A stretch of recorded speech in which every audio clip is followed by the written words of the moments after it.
Hey, what's up, people? We're here in San Diego, and today we're with Bryan Vargas. Bryan's from Santa Rosa. Please, for the people on social media, introduce yourself. How long you been tattooing? My name is Bryan Vargas. On social media, you can find me under Bryan G. Vargas. And I've been tattooing since I was 11. I started tattooing my brother, but I didn't really start taking it serious until I was about 16. I'm 32 now, so 16 years.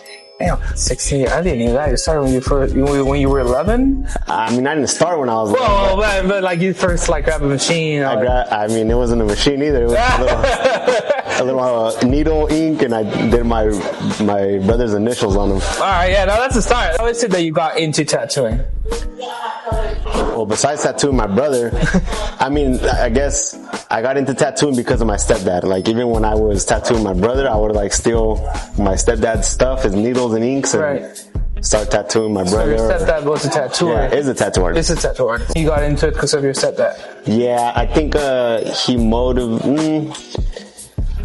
got into it because I used to just draw a lot since I could remember. And I started tattooing at a friend's house just randomly. And then about 2 months later, I told my stepdad. He saw my work, and he's like, all right, well, you're starting your apprenticeship next week. And that's how I started. What's your favorite thing about tattooing in Santa Rosa? In Santa Rosa, well, I like that it's in the Bay Area, so I could tattoo people from all over the Bay. It's not too far. And there's an airport there. It's close to home.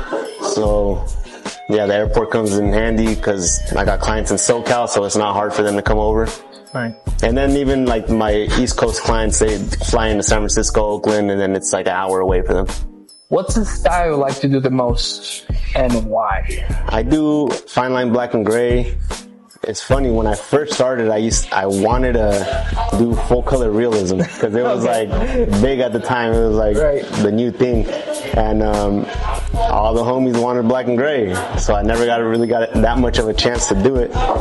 And then maybe about 8 years ago, I decided I'm gonna just only do black and gray. But I did do a lot of full color realism too before that. And I mean, I worked at a walk-in shop when I started, so I had to do everything that walked in the door. So I try to be decent at everything. So you got into it because the surrounding area you were at, that you were working with? Yeah, everybody wanted black and gray. And the shop, my stepdad's known for black and gray, so like the shop we were at kind of had that reputation of doing black and gray. And yeah, I couldn't get away from it. I still think it's really interesting because you said fine line black and gray, and I can see that in your work. Like, everything is super finite.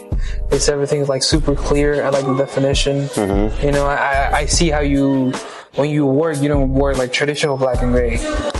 Yeah, I try to.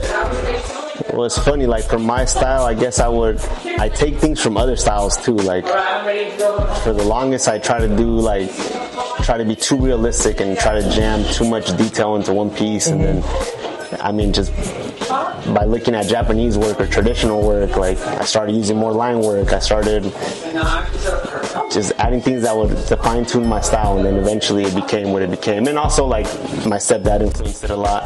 Noah Manuskin influenced it a lot, and other artists that I looked up to. What would you say it's your inspiration to do the art you do?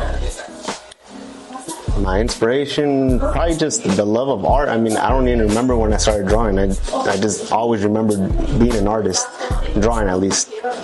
And yeah, like it would just make me feel, very good as a kid. Like I'd finish something and I'm proud of it. I show it to my family and shit. They were always like, oh, that's nice, pero estudia algo, like a la escuela.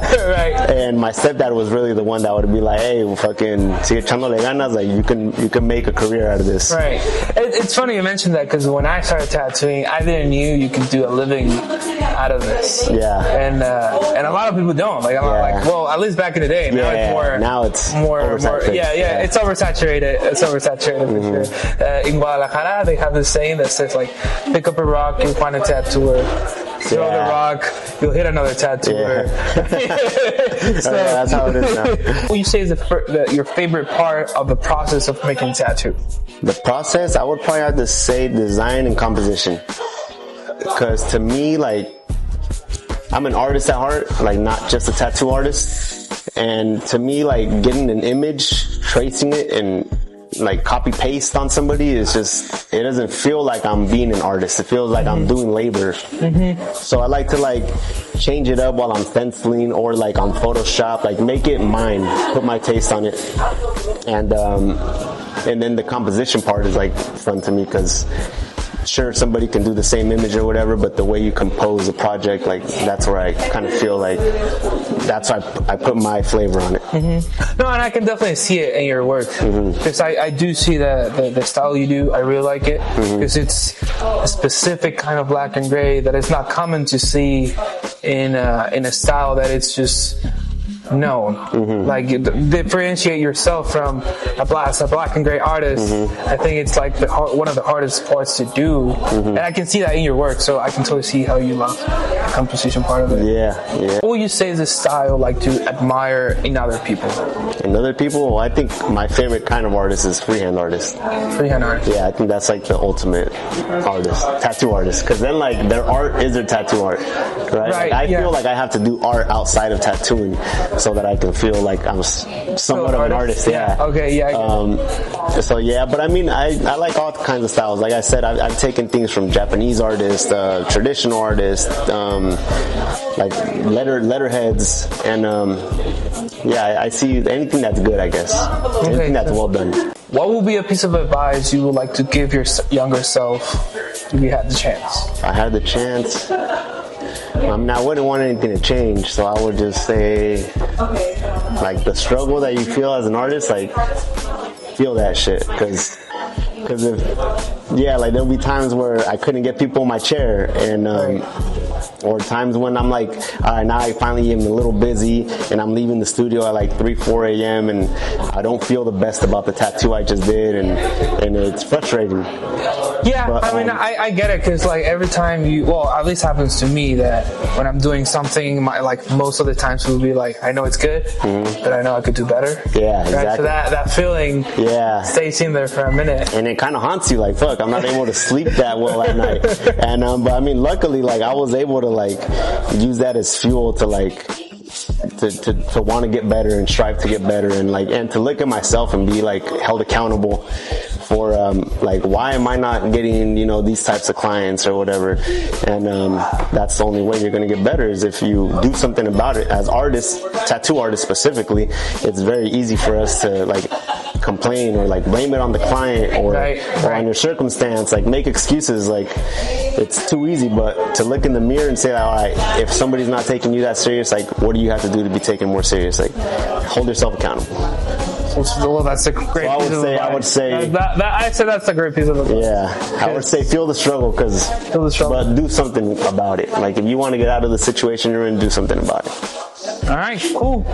Thank you, guys. This was Bryan Vargas. I'm going to leave his Instagram somewhere around here. Thank you for watching. Stay tuned.